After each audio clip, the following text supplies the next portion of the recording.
London, in some places, very dangerous places, really. So it's all around the world. I'll go in.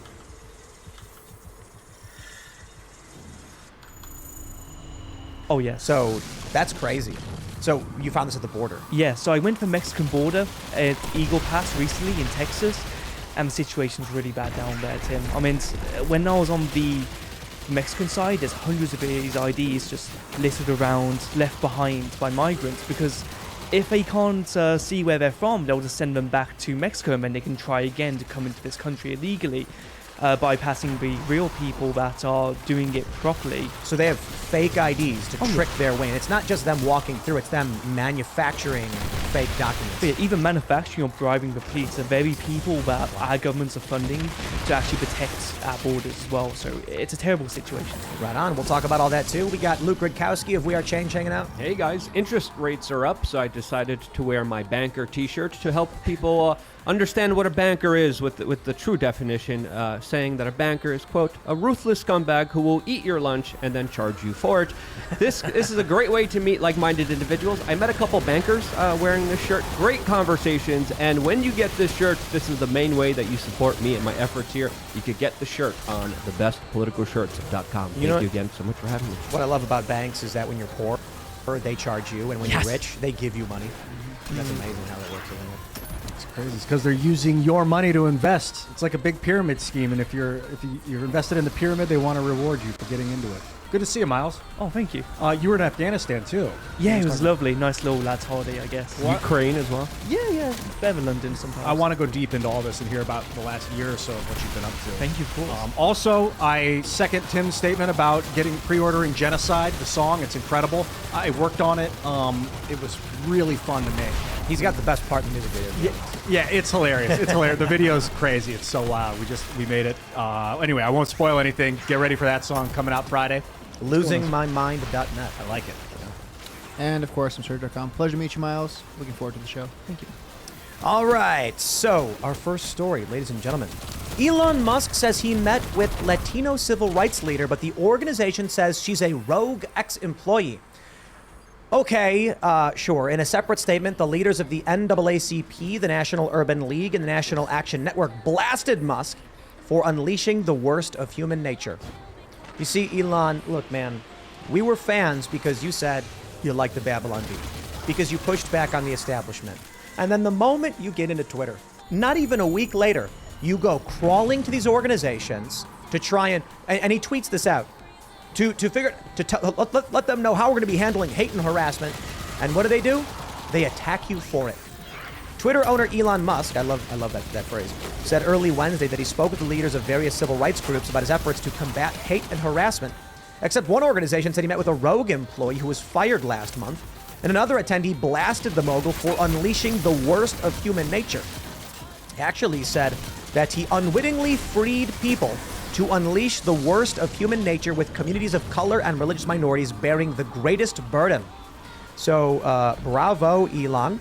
He tweeted, "Talk to civil society leaders about how Twitter will continue to combat hate and harassment and enforce its election integrity policies." Ah, yes. What's that all about? You see, I'm actually blocked from seeing the tweet from this DeResta woman. Yoel Roth says, "We're staying vigilant against attempts to manipulate conversations about the 2022 midterms. Read on for independent analysis of our team's work."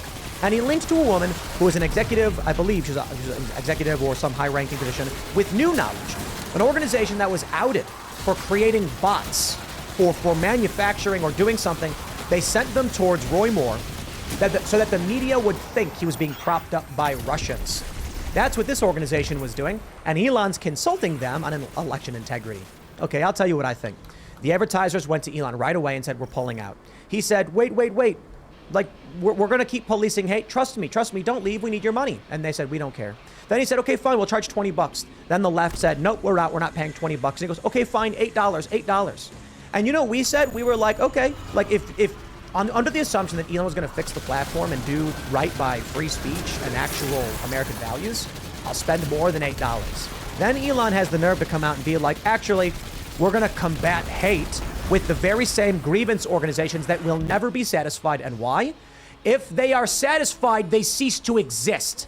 None of these people are going to come out and be like, my job here is done. Fire me because there's no more hate anymore. There will always be hate.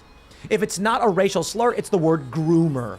So Elon Musk pandering to these people is a waste of our time. I'll tell you this. I am not going to spend any money. Elon, he comes out and he's like, it's going to be $8. Keep complaining. All right, bro, look. I think there's a net positive here with you buying the platform. I'm not going to spend a penny. I canceled Twitter Blue. It was bad enough I had it in the first place. The moment I saw he did this, I was like, okay, I'm giving them less money now. The moment he did this. So I'll tell you, if he releases the information on the DHS and how Twitter was colluding with the government, I'll pay $8. But he's also got to free the political prisoners and fire the people who were involved in the Hunter Biden laptop scandal. Yeah, this was disappointing because he kind of tweeted it like he was bragging about it. And, you know, you mentioned some of the organizations, but some of them you didn't mention were individuals, the president, the vice president of the ADL, the NAACP, the George Bush Foundation. What, Satan wasn't available? Like, truly? Like, are you kidding me? And then you're bragging about how you're going to be continuing the policies when it comes to hate and election interference. And again, this clearly shows a signal that this is going in the wrong direction. And I'm happy at this time that I have my own website, that I have my own platform. You're probably happy, Tim, that you have your own platform as well, because at the end of the day, this is very disappointing news and shows us that we're going down a very bad road. I'm a huge advocate of knowing thine enemy and working with your foe. I think Abraham Lincoln talked about it. The best way to win over an enemy, to destroy an enemy, is to make them your friend, your ally. Not only do you no longer have an enemy, but you have an extra ally in case another enemy appears.